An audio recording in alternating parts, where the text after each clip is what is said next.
സനത് കുമാരൻ തുടരുകയാണ്. അർത്ഥസമ്പാദനത്തിൽ മാത്രം ഔത്സുക്യമുള്ള തമോ ഗുണാധിക്യമുള്ളവരോടും ഇന്ദ്രിയ സുഖങ്ങളിൽ അഭിരമിക്കുന്നവരായ രജോ ഗുണാധിക്യമുള്ളവരോടും കൂട്ടുകൂടാതെയും അവർക്ക് താത്പര്യമുള്ള വസ്തുക്കളെ പരിത്യജിച്ചുകൊണ്ടും ഭഗവാന്റെ അനന്ത ഗുണവിശേഷങ്ങളാകുന്ന അമൃതത്തെ നുകരുവാനുള്ള ഏകാന്തത്തിലുള്ള വാസം കൊണ്ട് മനസ്സിനെ ഏകാഗ്രമാക്കിക്കൊണ്ടും ജീവിച്ചാൽ വിഷയവിരക്തിയും ഭഗവത് ഭക്തിയും സംജാതമാവുകയും ക്രമേണ വർദ്ധിച്ച് നിവൃത്തി മാർഗത്തിലെത്തുകയും ചെയ്യും. ഇപ്പൊ തുടക്കത്തില് ചില ചെറിയ നിയന്ത്രണങ്ങൾ ആവശ്യമാണ്. ചെറിയ ചെടികൾക്ക് ചെറിയ വേലിക്കെട്ടുകൾ വളരാൻ അനിവാര്യമാണ് എന്നതുപോലെ ചില ചെറിയ നിയന്ത്രണങ്ങൾ. ഈ നിയന്ത്രണങ്ങൾ എന്ന് പറഞ്ഞു കഴിഞ്ഞാൽ അടിച്ചേൽപ്പിക്കപ്പെടുന്ന നിയന്ത്രണമല്ല ഇത്.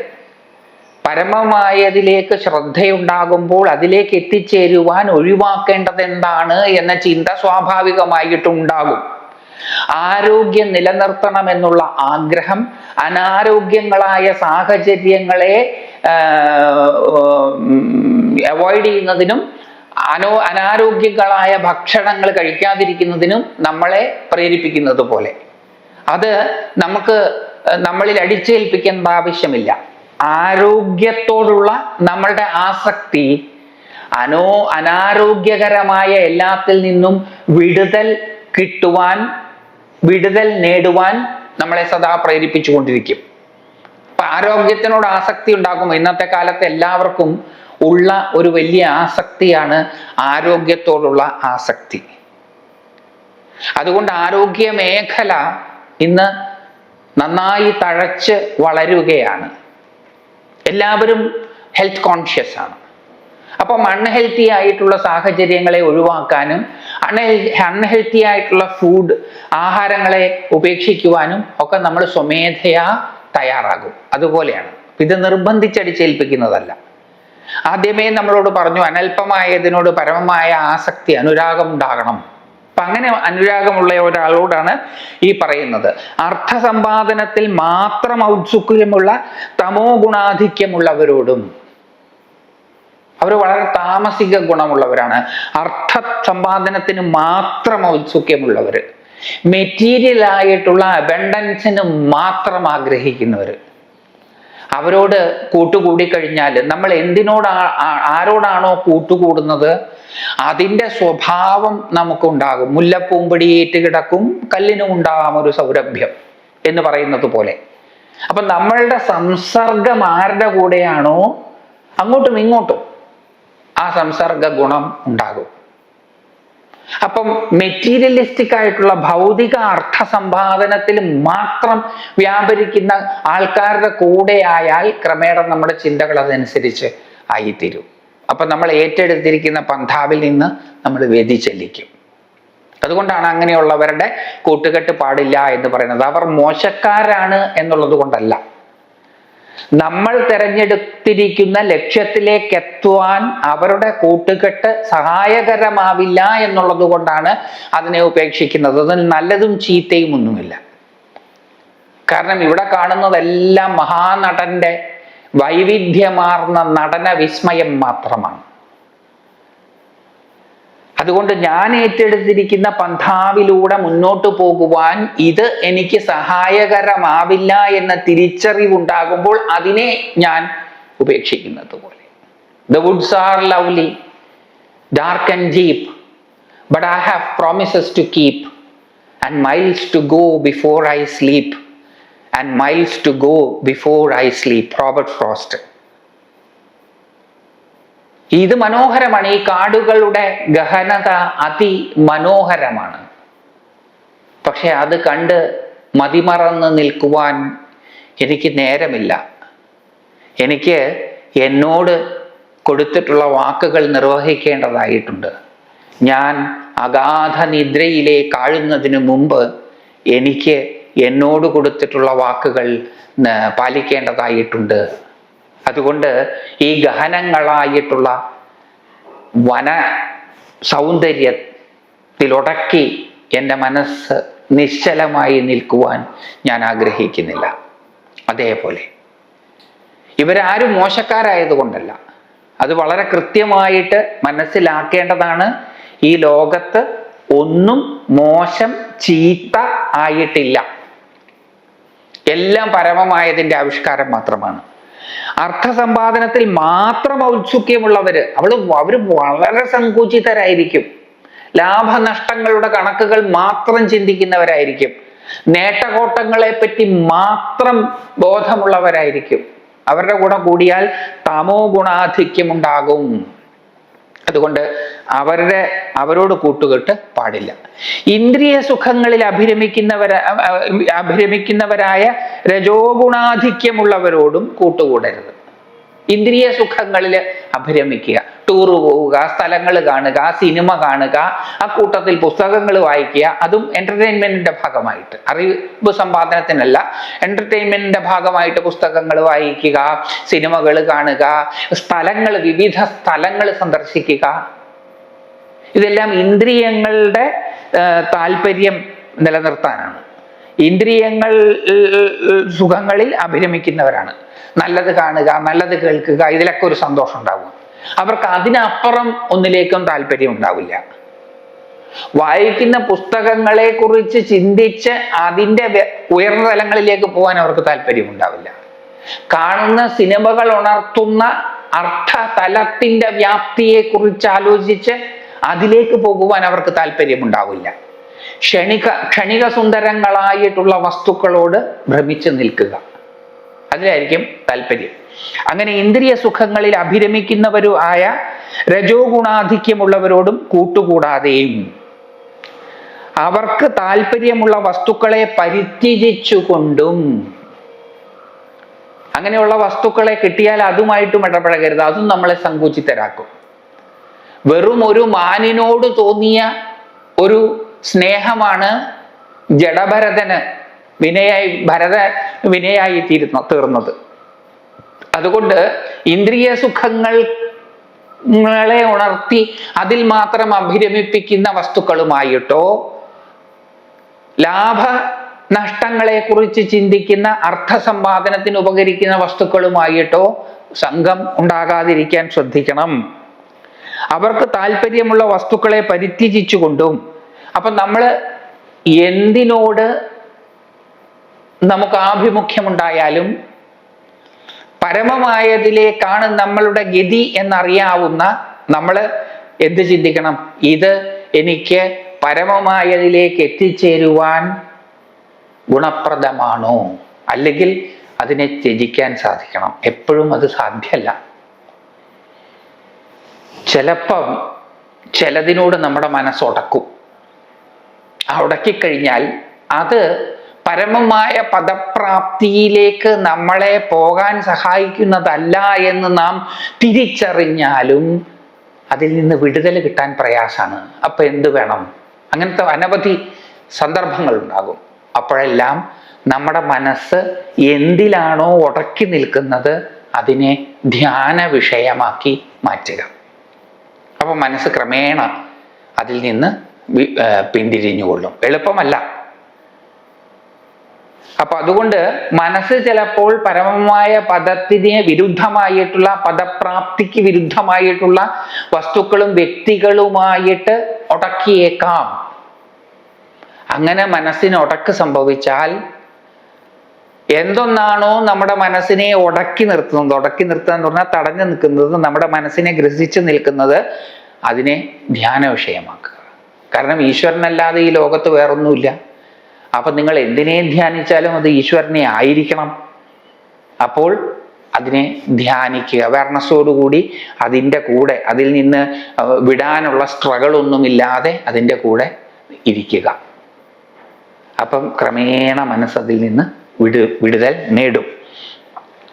പരിത്യജിച്ചുകൊണ്ടും അവർക്ക് താല്പര്യമുള്ള വസ്തുക്കളെ പരിത്യജിച്ചുകൊണ്ടും ഭഗവാന്റെ അനന്ത ഗുണവിശേഷങ്ങളാകുന്ന അമൃതത്തെ നുകരുവാൻ ഏകാന്തത്തിലുള്ള വാസം കൊണ്ട് മനസ്സിനെ ഏകാഗ്രമാക്കിക്കൊണ്ടും ആ ഭഗവാന്റെ അനന്ത ഗുണവിശേഷങ്ങളാകുന്ന അമൃതത്തെ നുകരുവാൻ ഈശ്വരന്റെ അനന്ത ഗുണവിശേഷങ്ങളാകുന്ന അമൃതത്തെ നുകരുവാൻ ഏകാന്തത്തിലുള്ള വാസം കൊണ്ട് മനസ്സിനെ ഏകാഗ്രമാക്കിക്കൊണ്ടും. ആദ്യത്തെ കുറച്ച് കാലങ്ങളിൽ നമ്മൾ വളരെ കെയർഫുൾ ആയിരിക്കണം. അപ്പോൾ മാത്രമേ ഏകാഗ്രത സ്വാഭാവികമായിട്ടും ഉണ്ടാവുകയുള്ളൂ. അതിന് എപ്പോഴും നമ്മൾ ഒരുപാട് പേരുടെ കൂടെ ഇടപഴകിയാൽ അത് സാധ്യമല്ലാതെ വരും. അപ്പോൾ ഈശ്വരന്റെ അനന്ത ഗുണ വിശേഷങ്ങളാകുന്ന അമൃതത്തെ നുകർന്നുകൊണ്ട് ഇടയ്ക്ക് ഒറ്റയ്ക്കിരിക്കണം, അവരവരോടൊപ്പം ഇരിക്കണം. മനസ്സിനെ ഏകാഗ്രമാക്കാൻ പരിശ്രമിക്കുകയും വേണം. അങ്ങനെ ജീവിച്ചാൽ വിഷയവിരക്തിയും അല്പമായതിനോടുള്ള വിരക്തിയും ഭഗവത് ഭക്തിയും അനൽപമായതിനോടുള്ള പരമമായ അനുരാഗവും സംജാതമാവുകയും ക്രമേണ അത് വർദ്ധിച്ച് നിവൃത്തി മാർഗത്തിലേക്ക് എത്തുകയും ചെയ്യും. ഇതെല്ലാം തുടക്കം മുതലുള്ളതാ പറയണേ. പല ആവർത്തി പറയുകയാണ്, പല രീതിയിൽ. ഇതിലേത് ആവർത്തിയിലാണ് നമുക്കത് സ്ട്രൈക്ക് ചെയ്യാന്ന് അറിയാൻ വയ്യാത്തത് കൊണ്ടും കൂടിയാണ് നമ്മളിത് കേൾക്കുന്നത്. അപ്പോൾ അങ്ങനെ നമ്മൾ ഭഗവാന്റെ അനന്ത ഗുണവിശേഷങ്ങളാകുന്ന അമൃതത്തെ പാനം ചെയ്ത്, ഭാരതീയ മഹർഷീശ്വരന്മാർ നമുക്ക് സംഭാവന ചെയ്തിട്ടുള്ള സാഹിത്യാമൃതത്തെ നുകർന്ന് ഒറ്റയ്ക്കിരുന്ന് മനസ്സിനെ ഏകാഗ്രമാക്കാൻ പരിശീലിക്കണം. കൂട്ടുകെട്ടുകളിൽ നിന്ന് വിടുതൽ നേടി ഒറ്റയ്ക്കിരുന്ന്, അത് ഫുള്ളായിട്ട് ആദ്യം സാധ്യമല്ല, ക്രമേണ ക്രമേണ മാത്രമേ ഇത് സാധ്യമാവുകയുള്ളൂ. അങ്ങനെ കാരണം മനുഷ്യൻ ഒരു സോഷ്യൽ ബീയിങ് ആണ് എന്ന് നമ്മുടെ എല്ലാവരുടെയും മനസ്സിൽ പതിഞ്ഞിട്ടുണ്ട്. ഇവിടെ അതിന് വിരുദ്ധമായിട്ടാണ് പറയുന്നത്. അപ്പോൾ ആ സോഷ്യലൈസേഷനിൽ നിന്ന് പതുക്കെ പതുക്കെ പതുക്കെ വിടുതൽ നേടി ഒറ്റയ്ക്കിരുന്ന് ഭഗവാന്റെ അനന്ത ഗുണവിശേഷങ്ങളെ നുകരാൻ വേണ്ടി മഹർഷീശ്വരന്മാര് സംഭാവന ചെയ്തിട്ടുള്ള സാഹിത്യാമൃതത്തെ പാനം ചെയ്ത് മനസ്സിനെ ഏകാഗ്രമാക്കാൻ ശ്രമിച്ചുകൊണ്ടേയിരിക്കുക. അങ്ങനെ ചെയ്താൽ, അങ്ങനെ ജീവിച്ചാൽ വിഷയവിരക്തി താനേ ഉണ്ടാകും. വിഷയവിരക്തിക്ക് നമ്മൾ ഫോഴ്സ് ഒന്നും ചെലുത്തണ്ട. താനേ അല്പമായതിനോട് വിരക്തി ഉണ്ടാവുകയും അനൽപമായതിനോട് ഭക്തി ഉണ്ടാവുകയും ക്രമേണ അത് വർദ്ധിച്ച് നിവൃത്തി മാർഗത്തിൽ എത്തുകയും ചെയ്യും, പരമമായതിലേക്ക് എത്തിച്ചേരുകയും ചെയ്യും.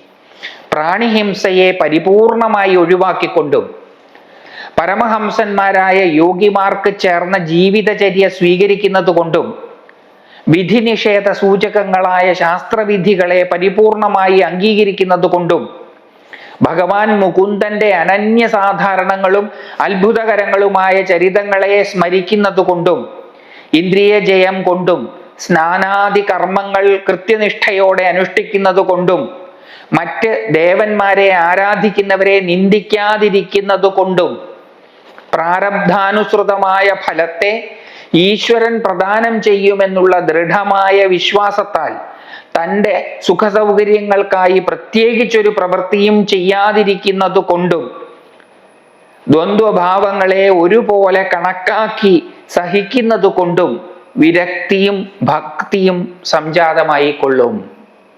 ഇതൊക്കെ തുടക്കത്തിൽ ചെയ്യുന്ന അനുഷ്ഠാനങ്ങളാണ്. എന്താ വേണ്ടത്? പ്രാണിഹിംസയെ പരിപൂർണമായിട്ടും ഒഴിവാക്കിക്കൊണ്ടും, ഒന്നിനെയും കൊല്ലാതെ. അപ്പൊ ഇവിടെ ചോദിക്കരുത് ബലി കൊടുക്കുന്നതോ എന്നൊക്കെ ഉള്ളത്, അത് മറ്റൊരു ശാസ്ത്രപ്രകാരമുള്ളതാണ്, അതിവിടെ പ്രസക്തമായതല്ല. ബലി കൊടുക്കുന്നത് വാസ്തവത്തിൽ പ്രാണിഹിംസയും ആയിട്ടല്ല ശാസ്ത്രങ്ങൾ കാണുന്നത്.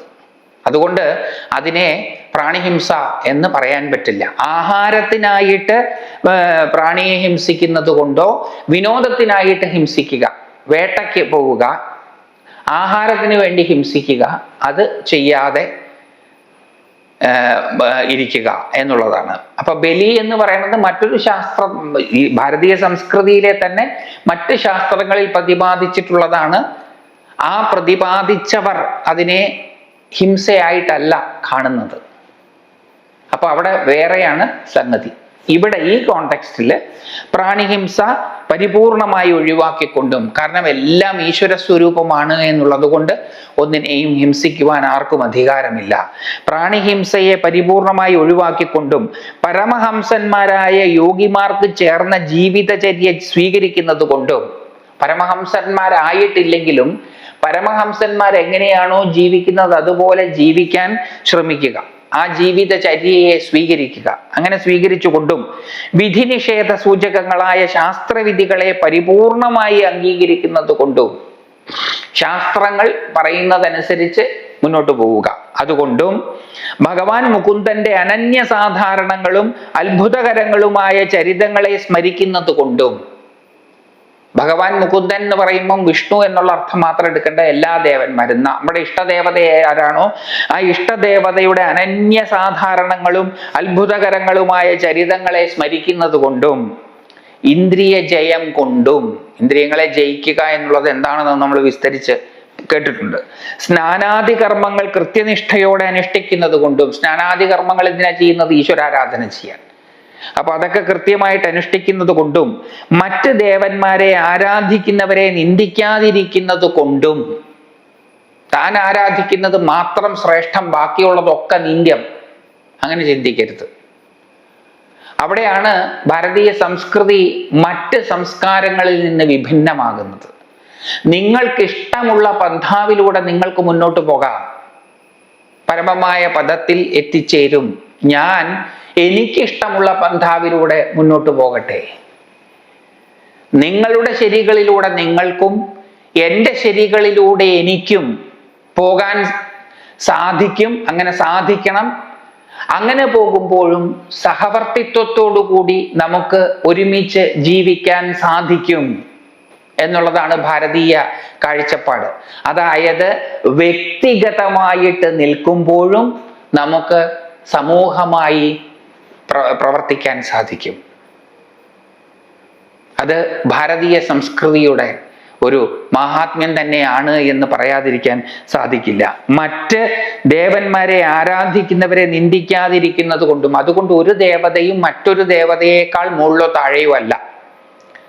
നിങ്ങൾ ആരാധിക്കുന്ന ദേവത നിങ്ങളെ സംബന്ധിച്ചിടത്തോളം പരമമായതിൻ്റെ റെപ്രസെന്റേഷൻ, ഞാൻ ആരാധിക്കുന്ന ദേവത എന്നെ സംബന്ധിച്ചിടത്തോളം പരമമായതിൻ്റെ റെപ്രസെന്റേഷൻ. എന്തും ഏതും വലുപ്പ ചെറുപ്പങ്ങൾ ഉണ്ടാക്കാൻ വേണ്ടി പരിശ്രമിക്കുന്ന മനുഷ്യരുടെ സങ്കുചിതമായ മനസ്സാണ് ദേവതകളിൽ ഉച്ചനീചത്വങ്ങളെ കാണുന്നത്. അപ്പൊ നിങ്ങൾ ആരാധിക്കുന്ന ദേവതയിൽ നിന്ന് നിങ്ങളെ വിടുവിപ്പിച്ച് ഞാൻ ആരാധിക്കുന്ന ദേവതയിലേക്ക് നിങ്ങളെ കൊണ്ടുവന്നു എന്നുള്ളത് കൊണ്ട് പ്രത്യേകിച്ച് ഒരു ഗുണവും ഉണ്ടാകാൻ പോകുന്നില്ല, ചിലപ്പം നഷ്ടവുമായിരിക്കും. അതുകൊണ്ട് ഓരോരുത്തരും അവരവരുടെ വഴികളിലൂടെ പോകാൻ അനുവദിച്ചുകൊണ്ട് കൂട്ടായിട്ട് വർത്തിക്കുക. മറ്റ് ദേവന്മാരെ ആരാധിക്കുന്നവരെ നിന്ദിക്കാതിരിക്കുന്നത് കൊണ്ടും പ്രാരബ്ധാനുസൃതമായ ഫലത്തെ ഈശ്വരൻ പ്രദാനം ചെയ്യുമെന്നുള്ള ദൃഢമായ വിശ്വാസത്താൽ തൻ്റെ സുഖസൗകര്യങ്ങൾക്കായി പ്രത്യേകിച്ച് ഒരു പ്രവൃത്തിയും ചെയ്യാതിരിക്കുന്നത് കൊണ്ടും അക്വിസിറ്റീവ് പൊസസീവ് മെന്റാലിറ്റി ഇല്ലാതെ എന്നാണ് അർത്ഥം. തൻ്റെ സുഖത്തിന് വേണ്ടി എന്തെങ്കിലും ഒന്ന് അക്വയർ ചെയ്യണമെന്നോ തനിക്കായി കൊണ്ട് എന്തെങ്കിലും പൊസസ് ചെയ്യണമെന്നോ ഉള്ള ചിന്തയില്ലാതെ ഈശ്വരോന്മുഖരായി സഞ്ചരിക്കുന്ന നമുക്ക് ഓരോരുത്തർക്കും അതാത് കാലഘട്ടങ്ങളിൽ വേണ്ടതെന്താണോ അത് താനേ സംഭവിച്ചു കൊള്ളും എന്ന ദൃഢമായ ഉറപ്പോടുകൂടി. ആ ഉറപ്പില്ലെങ്കിലും അങ്ങനെയൊക്കെ തന്നെയാണ് സംഭവിക്കുന്നത്.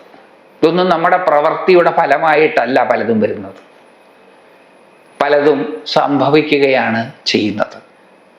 അപ്പം അതൊക്കെ പ്രപഞ്ചത്തിൻ്റെ ഒരു നിയമം അനുസരിച്ച് അങ്ങനെ സംഭവിക്കും. ഓരോരുത്തരുടെയും ഉത്കർഷയ്ക്ക് വേണ്ടിയത് അവർക്ക് ലഭിക്കും. അതുകൊണ്ട് പ്രത്യേകിച്ചൊന്നും ചെയ്യേണ്ട ആവശ്യമൊന്നുമില്ല. അപ്പൊ നമ്മൾ നിഷ്ക്രിയരായിട്ടിരുന്നാൽ മതിയോ എന്നൊരു ചോദ്യം ചോദിക്കും. അത് പറ്റില്ല, സ്വധർമാചരണം വേണം എന്ന് നേരത്തെ പറഞ്ഞിട്ടുണ്ട്. ഉത്തരവാദിത്വത്തോടും സത്യസന്ധതയോടും കൂടിയ സ്വധർമാചരണ നിരതരായിരിക്കണം എന്ന് പറഞ്ഞതിന് ശേഷമാണ് ഇത് പറയുന്നത്. അതുകൊണ്ട് ആ ചോദ്യങ്ങൾ ഇവിടെ പ്രസക്തമല്ല. ഞാൻ എൻ്റേത് എനിക്കുള്ളതാക്കി തീർക്കുവാനുള്ള പരിശ്രമം വേണ്ട എന്നാണ് ഈ പറയുന്നത്. മമതാബദ്ധമായ പരിശ്രമങ്ങൾ വേണ്ട, ഈശ്വരോന്മുഖരായി ചരിക്കുന്നവർക്ക് എന്നാണ് പറയുന്നത്.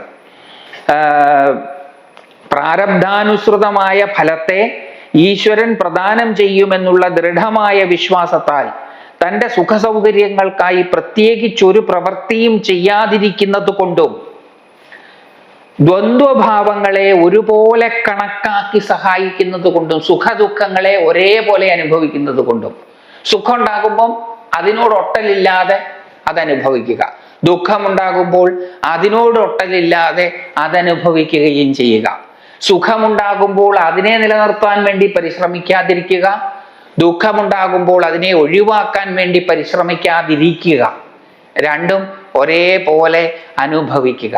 അതാണ് ഇവിടെ സഹിക്കുക എന്നുള്ളത് കൊണ്ട് പറഞ്ഞത്. അപ്പം ദ്വന്ദ്വഭാവങ്ങളെ ഒരുപോലെ കണക്കാക്കി സഹിക്കുന്നത് കൊണ്ടും വിരക്തിയും ഭക്തിയും സംജാതമായി കൊള്ളും. ഇങ്ങനെ കുറച്ചു കാലം ജീവിച്ചാൽ താനേ വിരക്തിയും ഭക്തിയും ഉണ്ടായിക്കൊള്ളും. അല്പമായതിനോട് വിരക്തിയും അനൽപമായതിനോട് ഭക്തിയും ഉണ്ടായിക്കൊള്ളും. അപ്പൊ ചെറിയ ഒരാഗ്രഹം പരമമായതിനോട് ഉണ്ട് എന്ന് തിരിച്ചറിഞ്ഞാൽ അതിനെ പരിപോഷിപ്പിക്കുവാൻ വേണ്ടുന്ന കാര്യങ്ങളാണ് ഇവിടെ ഇപ്പോൾ പറഞ്ഞത്.